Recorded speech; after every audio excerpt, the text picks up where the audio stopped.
ஆண்டவராகிய இயேசு கிறிஸ்துவின் நாமத்தினாலே உங்கள் யாவரையும் இந்த மன மகிழ்ச்சியான காலை வேளையில் வாழ்த்தி வரவேற்கிறேன்.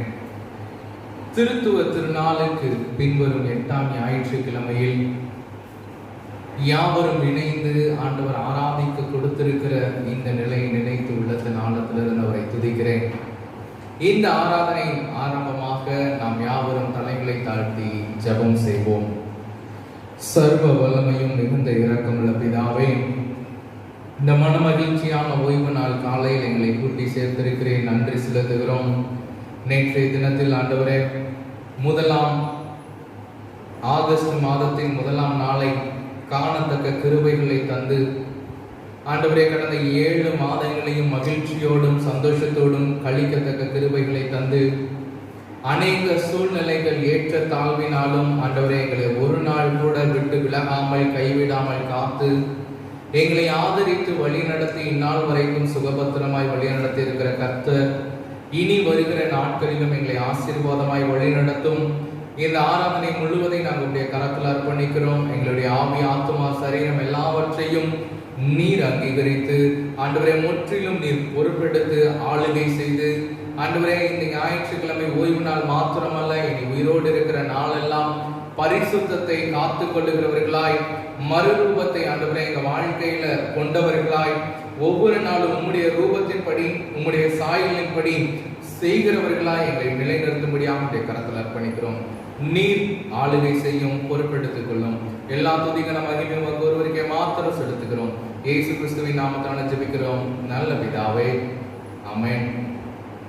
இந்த ஆராதனையின் ஆரம்பமாகவும் தேவனுடைய நாமத்தை மகிமைப்படுத்தும் வண்ணமாகவும் 48வது பாமாலையை இணைந்து பாடுவோம். பாமாலை எண் 48.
துன்மார்க்கன் தான் செய்த துன்மார்க்கத்தை விட்டு விலகி நியாயத்தையும் நீதியையும் செய்வானேயாகில் அவன் தன் ஆத்துமாவை பிழைக்க பண்ணுவான்.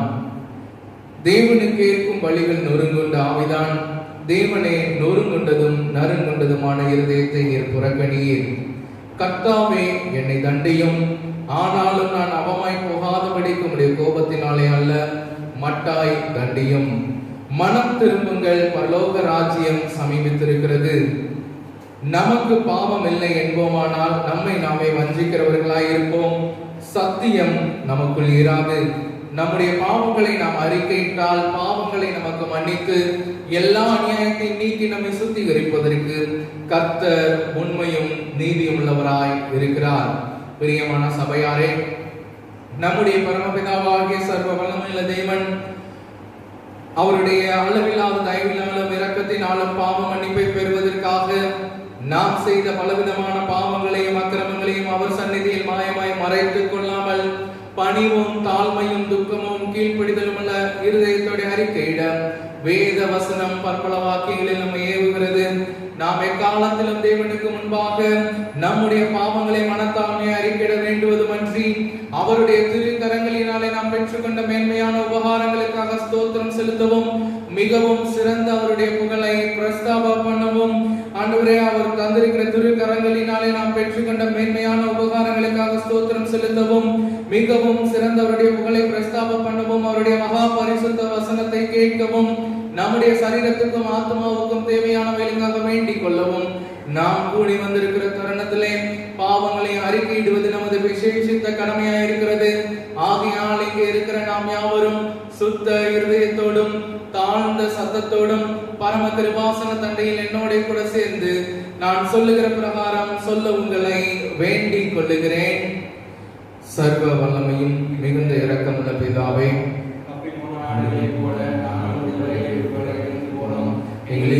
யோசனைகளுக்கும் விருப்பங்களுக்கும் மிகவும் இணங்கி நடந்தோம். உமது பரிசுத்த கற்பனைக்கு விரோதமாய் குற்றம் செய்தோம். செய்யத்தக்கவைகளை செய்யாமல் செய்யத்தகாதவைகளை செய்து வந்தோம். எங்களுக்கு சுகமே இல்லை. ஆனாலும் ஆண்டவரே, இயேசுவின் மூலமாய் மனிதர்கள் வாக்குத்தின் வழியே நிர்வாகியமுள்ள குற்றவாளிகளாக எங்களுக்கு தப்பிதங்களை அறிக்கையிடுகிற குற்றங்களை சீர்படுத்தும் மிகவும் நெருக்கமுள்ள பிதாவை வேண்டாம்படி நாங்கள் தேவ பக்தியும் நீதியும் தெளிந்த பக்தியும் நடந்தவர்கள் இயேசு கிறிஸ்துவின் ஆமென். தேவனே, எப்பொழுதும் இரக்கம் செய்கிறதும் மன்னிக்கிறதும் மற்ற சுபாவமும் லட்சணமாய் இருக்கிறதினால் எங்கள் தாழ்மையான விண்ணப்பங்களை ஏற்றுக்கொண்டு எங்கள் பாவங்களாகிய சங்கிலிகளினாலே நாங்கள்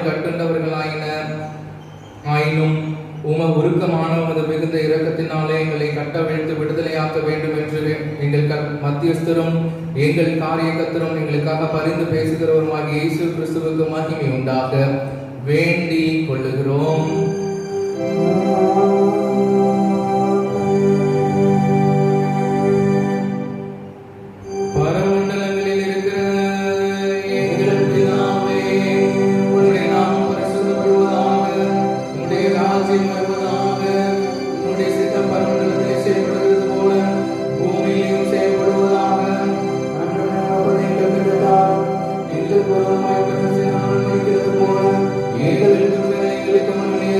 எங்களை சோதனைகள் பிரவேசிக்க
உண்டாக்கினான்.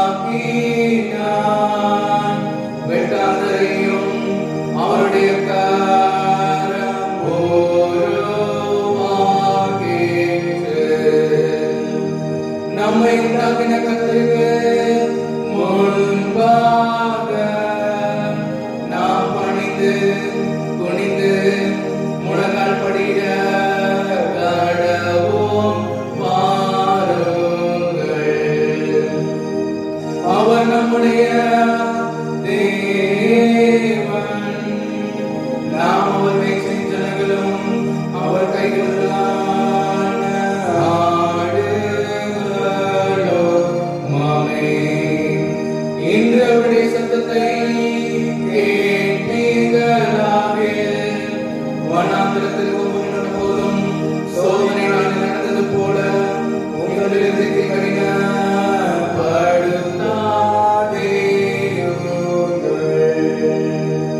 அங்கே உங்கள் பிதாக்கள் என்னை சோதித்து என்னை பரீட்சை பார்த்து என் பிரியையும் கண்டார்கள். 40 வருஷமாய் நான் அந்த சந்ததியை ஆலோசித்து அவர்கள் வழிபடுவதும் என்னுடைய வழிவழியார்கள் என்றும் சொல்லி என்னுடைய பிரவேசிப்பதில்லை என்று என்னுடைய கோபத்திலே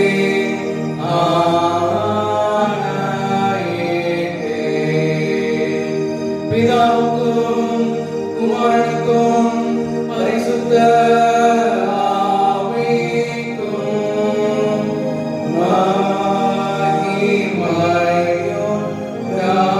மகிமையுண்டாவதாக. ஆதியிலும் இப்பொழுதும்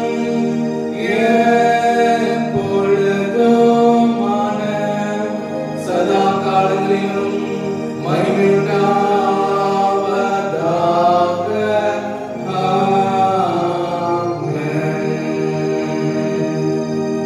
நாம் யாவரும் இணைந்து அப்போஸ்தலர் விசுவாச பிரமாணத்தை இணைந்து ஏறெடுப்போம்.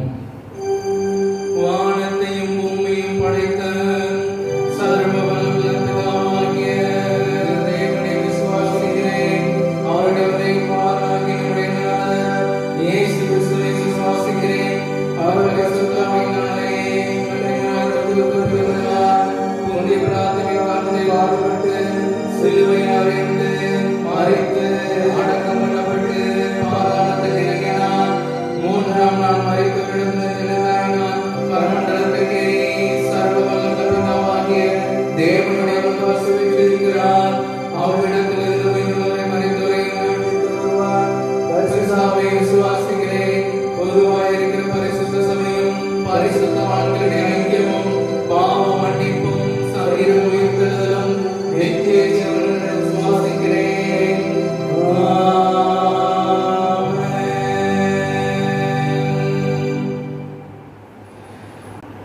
ஜெபம் செய்வோம். திருத்துவ திருநாளுக்கு பின்வரும் 8ஆம் ஞாயிற்றுக்கிழமைக்கான சுருக்க ஜெபம். வானத்திலும் பூமியிலும் உள்ள சகலத்தையும் தவறாத விசாரணையினாலே நடத்துகிற தேவனே, தீமையானவைகள் எல்லாவற்றையும் எங்களை விட்டு விலக்கி நன்மையானவைகள் எல்லாவற்றையும் எங்களுக்கு அருளி செய்ய வேண்டும் என்று எங்கள் கர்த்தராகிய இயேசு கிறிஸ்துவின் மூலமாய் கெஞ்சி கேட்டுக்கொள்கிறோம்.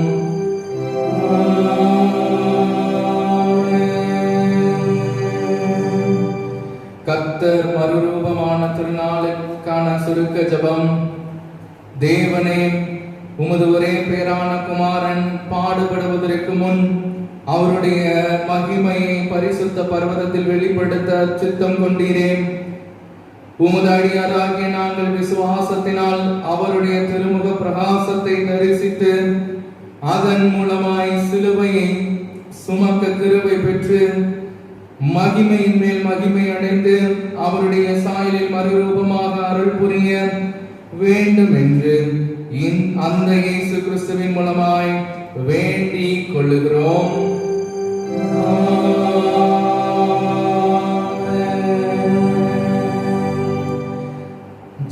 செய்வோம்.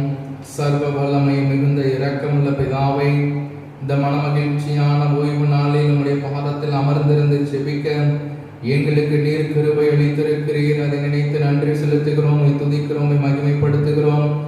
இந்த ஸ்லாக்கியம் எங்கள் வாழ்நாள் முழுவதிலையும் ஆண்டவரே பிரயோஜனம் உள்ளதாய் இருக்கவும், ஆண்டவரே இந்த ஆராதனை மூலமாக உம்மை துதிக்கிற அனுபவத்தில் இன்னும் ஒருபடி உயரவும் எங்களுக்கு கிருபை அளித்திருக்கிறீர். மீதியான வேலைகள் எல்லாவற்றையும் நாம் நம்முடைய கரத்தில் அர்ப்பணிக்கிறோம். இந்நாள் வரைக்கும் எல்லா விதமான வியாதி பாதைகளுக்கு விலக்கி காத்திருக்கிறேன். அதை நினைத்து நன்றி செலுத்துகிறோம். இனி வருகிற நாட்களிலும் எந்த வியாதியும் வியாகுலமும் எங்களை தொடாதபடிக்கு நீர் பாதுகாத்து, ஆண்டவரே எல்லாருடைய தேவைகளையும் அறிந்திருக்கிற தேவன், உதவி வரும் கண்மலை நோக்கி பார்க்கும் பொழுது அந்த உதவிகள் எல்லாம் ஏற்ற வேலையில கிடைக்கின்ற நம்பிக்கையோடு உம்மை நோக்கி பார்க்கும் பொழுது ஆண்டவர் நீர் செய்து தருகிறீர். அதே போல உம்மை நோக்கி கொண்டிருக்கிறோம், உம்மை பார்த்து கொண்டிருக்கிறார். அருமையான திருச்சபையின் பிள்ளைகள், இதை கேட்டுக் கொண்டிருக்கிற ஒவ்வொரு விசுவாச பிள்ளைகளும் ஆண்டவர் என்ன காரியங்களை இடத்துல கேட்கிறார்களோ அதை ஏற்ற வேலையில் அவர்களுக்கு செய்து கொடுத்து, தீமை அணுகாதபடிக்கு, வாதை கூடாரத்தை அணுகாதபடிக்கு நீர் பாதுகாத்து, தேசத்தின் எல்லா விக்கினங்களுக்கும் ஆண்டவரை எல்லா காரியங்களுக்கும் விளக்கி, எந்த ஒரு சூழ்நிலைகளையும் ஆண்டவரே பசி என்று நிற்காமல் ஆண்டவரே ஒவ்வொரு நாளும் நீர் தருகிற மன்னாவை போஷித்து, ஆண்டவரே எல்லாவித அன்றாட தேவைகளும் சந்திக்கப்பட்டு, உணவு உடை எல்லாவற்றையும் ஆண்டவரே அவர்கள் பெற்றுக்கொண்டு உம்மை ஆராதிக்கத்தக்க கிருபைகளை ஒவ்வொருவருக்கும் நீர் தரும்படியாக நம்முடைய கரத்தில் அர்ப்பணித்து நாங்கள் ஜெபிக்கிறோம். திருச்சபையின் பிள்ளைகள் ஆண்டவரே ஒவ்வொருவரும் மிஷனரிமார்கள் ஒவ்வொருவரையும் கரத்தில் அர்ப்பணிக்கிறோம். கர்த்தரை நம்பி அவருக்கு தாவரமாய் இருக்கிற பிள்ளைகள் ஒருபோதும் வெட்கப்பட்டு போவதில்லை. வேதத்துல பார்க்கிறது போல வெட்கம் அடையாதபடிக்கு நீர் உயர்த்தி அவர்களை ஆசீர்வதிக்கும்படியாக நம்முடைய கரத்தில் அர்ப்பணிக்கிறோம். நீர் முற்றிலும் பொறுப்பெடுத்துக் கொள்ள வழி நடத்தும். எல்லா துதிக மகிமை உமக்கு ஒருவருக்கு மாத்திரம் செலுத்துகிறோம். இயேசு கிறிஸ்துவின் நாமத்தில் ஜெபிக்கிறோம் நல்ல பிதாவே, ஆமென். அமர்ந்து கொள்வோம். இப்பொழுதும் கூட நாம் வேத பாடம் வாசிக்க கேட்போம்.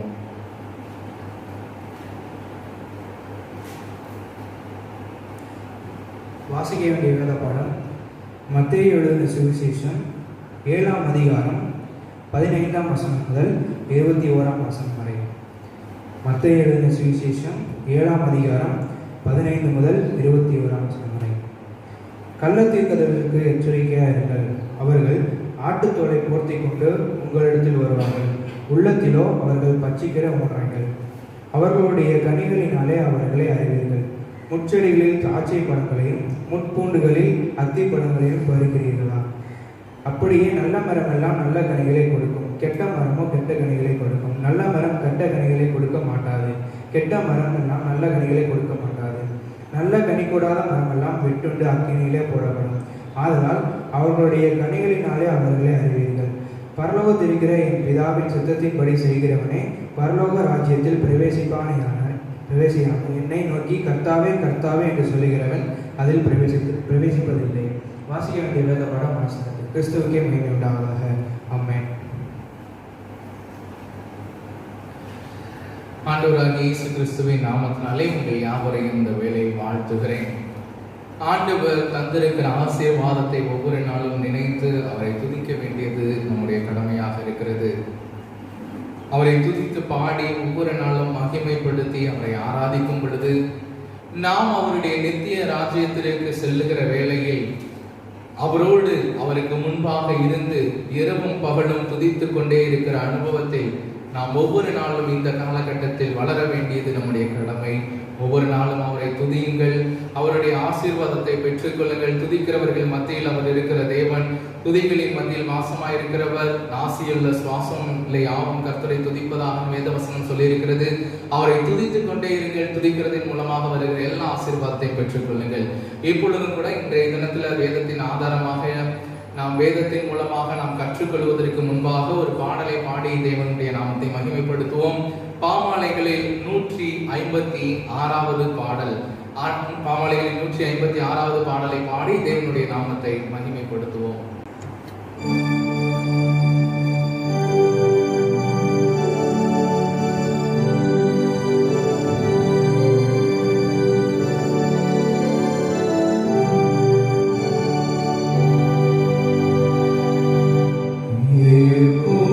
Hallelujah.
இன்றைய வேத தியானத்திற்காக எடுத்துக்கொள்ளப்பட்ட வேத பகுதி, வாசிக்க கேட்ட பகுதி மத்தேயு சுவிசேஷ நூல் 7ஆம் அதிகாரம் 15வது வசனம் முதல் 21வது வசனம் வரை.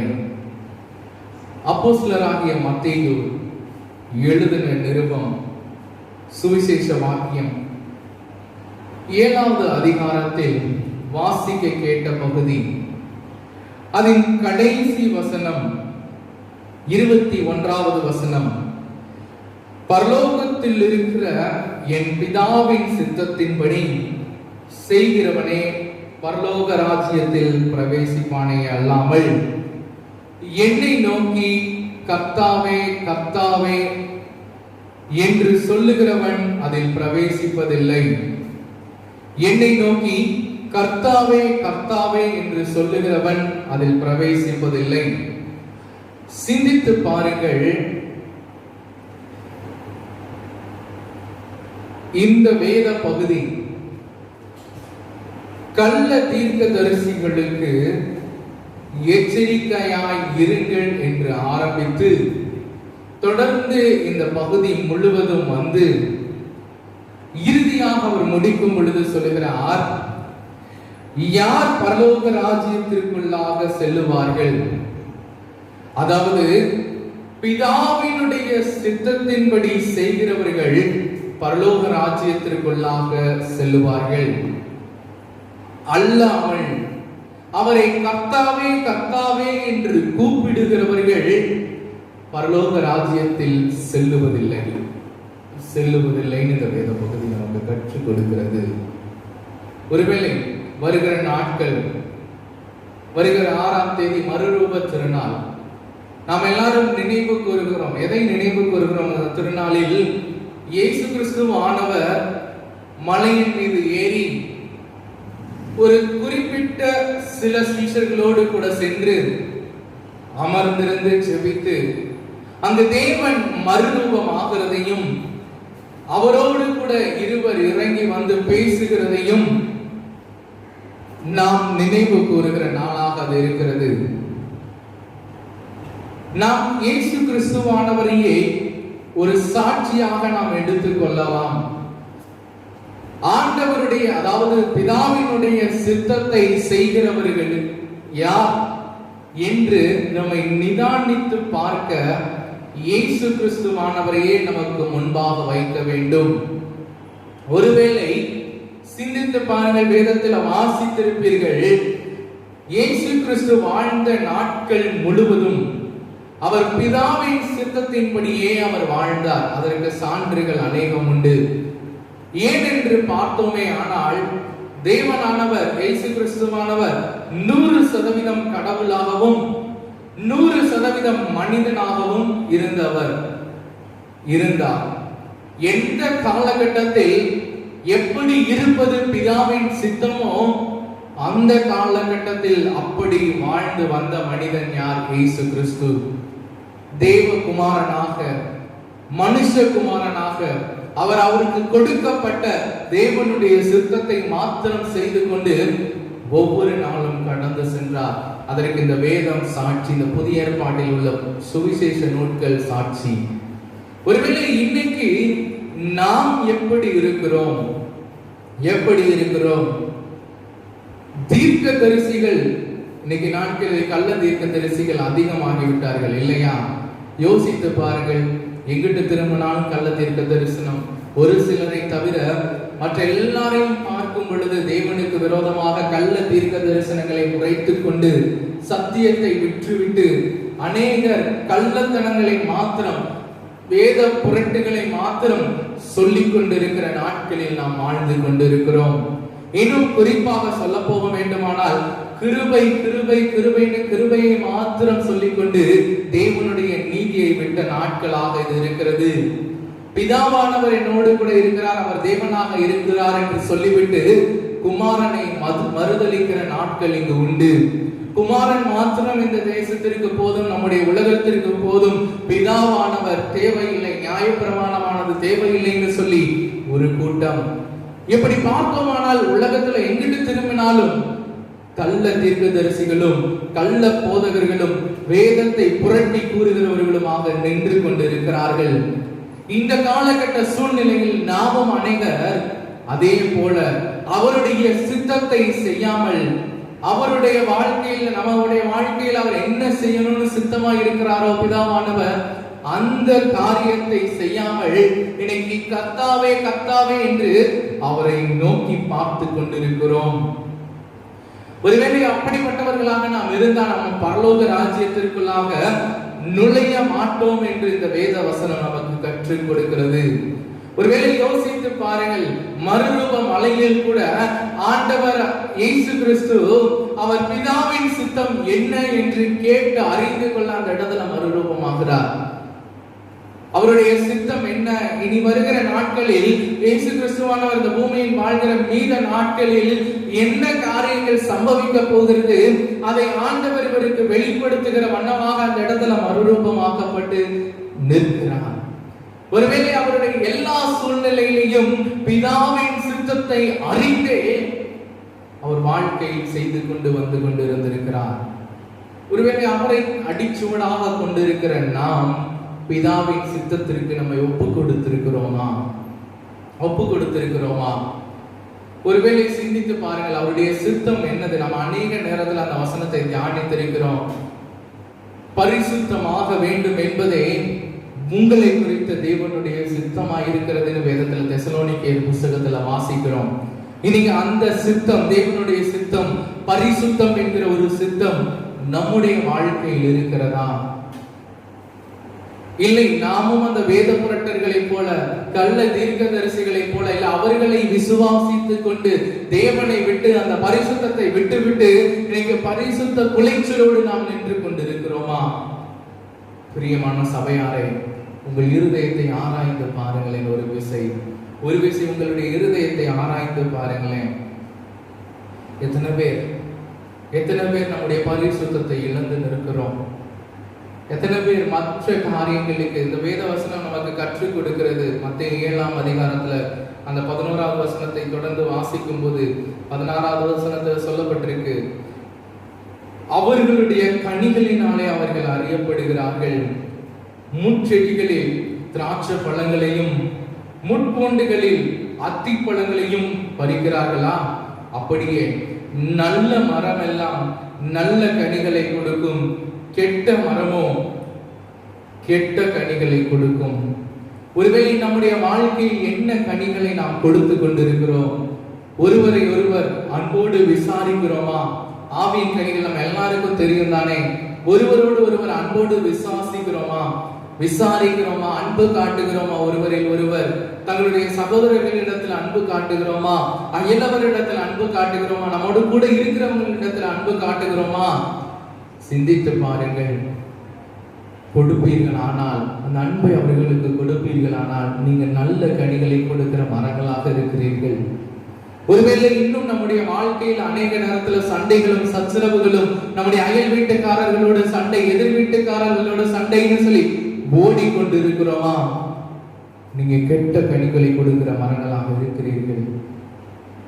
இன்னும் உங்களுடைய விசுவாசம் பலப்படவில்லையா? இன்னும் உங்களுக்கு நீடிய பொறுமை இல்லையா? இல்ல என் வாழ்க்கையில நான் நீடிய பொறுமையோடு கூட இருக்கிறேன்னு நீங்க சொல்றீங்களா? அந்த ஆவியின் கனியை வைத்து நீங்களே அந்த ஆவியின் கனியை கண்ணாடியை போல முன்பாக வைத்து உங்களை பரிசீலனை பண்ணி பாருங்களேன்.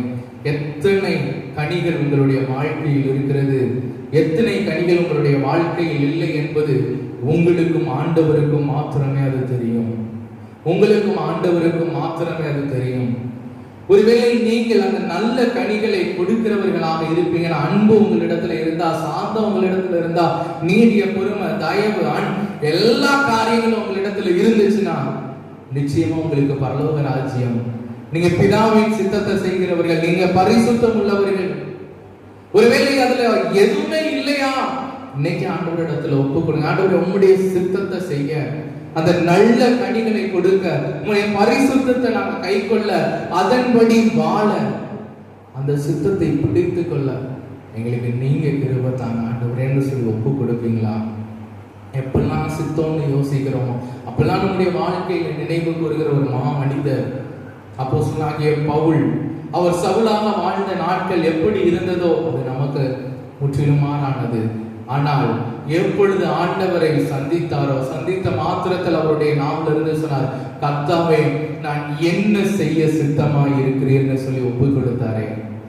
ஒருவேளை நீங்களும் நானும் அநேக நாட்களுக்கு முன்பு என்னைக்கு ரட்சிக்கப்பட்டோமோ, என்னைக்கு ஆண்டவரை சொந்த ரட்சகராக ஏற்றுக்கொண்டோமோ என்று ஆண்டவரை நோக்கி பார்த்தோமோ, அந்த நாளில் ஆண்டவரே, நான் என்ன செய்ய சித்தமா இருக்கிறேன், என் வாழ்க்கையில நீங்க என்ன செய்ய சித்தமா இருக்கிறீங்கப்பா? நான் ஊழியம் செய்ய சித்தமா இருக்கிறீங்களா, இல்ல நான் வேலை செய்ய சித்தமா இருக்கிறீங்களா, என் வாழ்க்கையில இப்படி பிரச்சனை ஆண்டவரே, நான் என்ன செய்ய சித்தமா இருக்கிறீங்கன்னு சொல்லி கேட்ட நாட்கள் உண்டு, இல்லைன்னு சொல்லவே இல்லை. ஆனா இன்னைக்கு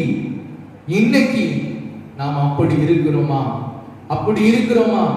ஆண்டவரை தேடி அவரிடத்துல சித்தத்தை கேட்டு அறிந்து ஒவ்வொரு நாளும் ஒவ்வொரு நிமிடமும் அவர் சித்தத்திற்காக காத்திருந்து அந்த சித்தத்தை செய்கிறவர்களாக இருக்கிறோமா?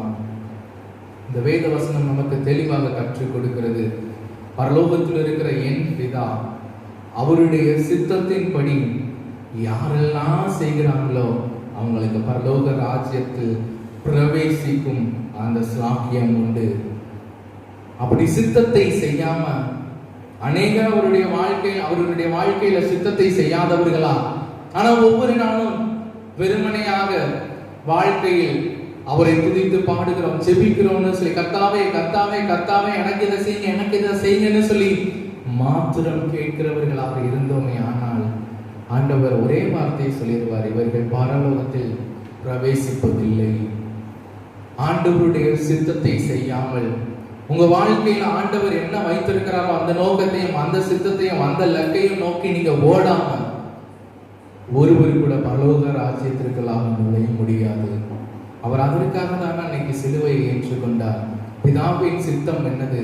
இயேசு கிறிஸ்துவானவர் இந்த உலக ஜனங்களுடைய பாவங்கள் எல்லாவற்றையும் தம்மீது ஏற்றுக்கொண்டு சமாதானத்தை உண்டு பண்ணுகிறவராக அவர் சிலுவையை ஏற்றுக்கொண்டு ரத்தம் சிந்தி நம்முடைய பாவத்துக்கும் நம்முடைய மீறுதல்களுக்கும் அக்கிரமத்திற்கும் அந்த இரத்தத்தை விலை கிரயமாக பிதாவானவருக்கு கொடுத்து நம்மை ரட்சிக்கும் ஒரு மாபெரிய காரியத்தை அவர் முடித்தாரே, அது பிதாவினுடைய சித்தம் அல்லவா? அப்படி இயேசு கிறிஸ்துவானவரை செய்யும் பொழுது தேவனுடைய குமாரனே முழுமையாக அவருடைய சித்தத்தை செய்யும் பொழுது அவருக்கு அதிகாரம் உண்டு சுயமாக சிந்திக்க. அப்படி இருக்கிற அவரே அவருடைய சித்தத்தை செய்யும் பொழுது நாம் எம்மாத்திரம் அவருடைய மரண பரியந்தம் அவர் அவருடைய சித்தத்தை செய்தாரே. இன்னைக்கு நம்முடைய வாழ்க்கையில நம்முடைய மரண பரியந்தம் அவருடைய சித்தத்தை செய்வோமா? நமக்கு ஒரு பிரச்சனை வந்துட்டாலே அவருடைய சித்தம் மாயமாய் போய்விடுகிறதே அநேக நாட்களில். இப்படித்தானே இருக்கிறோம். பிரியமான சபையாரே, பிரியமான விசுவாச பிள்ளைகளே, ஆண்டவர் இன்னைக்கு உங்களிடத்தில் எதிர்பார்க்கிற ஒரு முக்கியமான காரியம், நல்ல கனிகளை கொடுக்கணும், அவருடைய சித்தத்தை செய்யணும். அவருடைய சித்தம் பரிசுத்தம். அந்த சித்தத்தை அவர் நம்முடைய வாழ்க்கையில நாம் செய்யணும். மரண பரியந்தம் அந்த சித்தத்தை செய்கிறவர்களாக இருக்கணும். எந்த ஒரு கெட்ட கனிகளும் நம்முடைய வாழ்க்கையில் வராதபடி பரிசுத்தம் உள்ளவர்களாய் நல்ல கனிகளை கொடுக்க வேண்டும் என்பது அவருடைய சித்தம். அதை செய்கிறவர்களாக இருக்கிறோமா? இல்லை நம்முடைய வாழ்க்கையில பொய், பொறாம, போட்டி, இன்னும் தேவையில்லாத வக்கினங்கள், எல்லா காரியங்களும் நம்முடைய இருதயத்துல இருந்ததுன்னா, உங்க இருதயத்துல இருந்ததுன்னா கேட்டு பாருங்க, நம்ம கெட்ட கனிகளை கொடுக்கிறவர்களா இருக்கிறீங்க. இனி ஆண்டவரே, கெட்ட கனிகள் எங்க வாழ்க்கையில வேண்டாம் சுவாமி, எங்களுக்கு பரிசுத்தத்தை கொண்டு வருகிற நல்ல கனிகள் வேண்டாப்பா அப்படின்னு அவருடைய சித்தத்துக்கு உங்களை ஒப்பு கொடுங்க. அவர் பரலோக ராஜ்யத்தை உங்களுக்கு தர அவர் வல்லவராக இருக்கிறார். கள்ள தீர்க்கதரிசிகள் பின்னாடியும் கள்ள போதகர்கள் வேத புரட்டர்கள் பின்னாடியும் ஓடுகிறதை விட்டு விட்டு ஆண்டவருடைய பாதத்தில் அமர்ந்திருந்து, ஆண்டவரே நான் என்ன செய்ய சித்தமா இருக்கிறேன். அன்னைக்கு பவுல் கள்ள தீர்க்கதரிசிகள் போதகர்கள் பின்னாடி ஓடிக்கொண்டிருந்த நாட்கள், இயேசு கிறிஸ்துவை ஏற்றுக்கொண்ட மக்களை துன்பப்படுத்தின நாட்கள், அதை விட்டுட்டு என்னைக்கு ஆண்டவரே நான் என்ன செய்ய சித்தமா இருக்கிறேன்னு சொல்லி கேட்டாரோ அன்னைக்கே அவருடைய வாழ்க்கையில் ஒரு மாற்றம். ஒருவேளை இன்னைக்கு நீங்களும் அதற்கு பின்னாக ஓடிக்கொண்டிருந்தீங்கன்னா, ஆண்டவரே எங்களை தயவா மன்னிங்க சுவாமி, நாங்க என்ன செய்ய சித்தமா இருக்கிறோம்னு சொல்லி நீங்க கேட்டு மாத்திரம் பாருங்களேன்.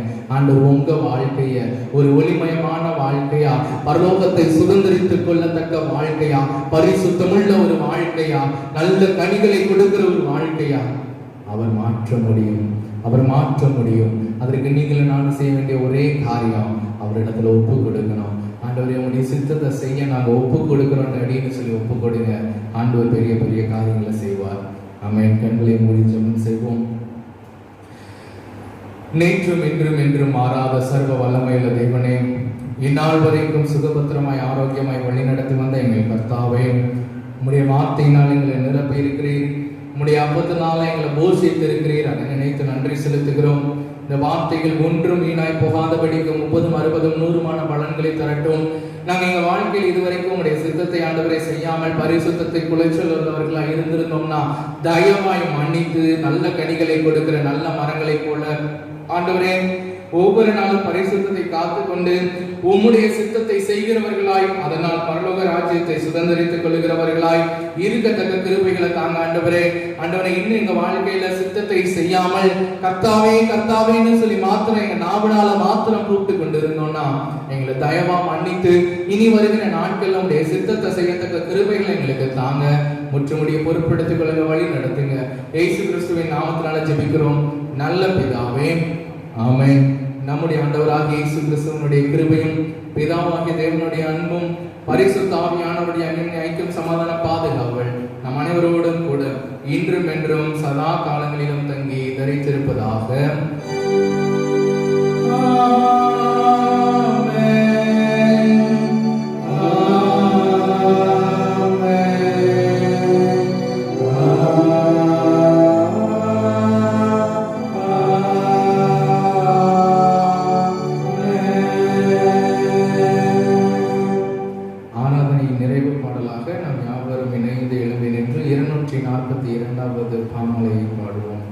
பாமாலையின் 242. வேண்டும்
சேர்ந்து சொல்வோம். என் ஆத்துமாவே கர்த்தரை ஸ்தோத்திரி, என் முழு உள்ளமையுடைய பரிசுத்த நாமத்தை ஸ்தோத்திரி.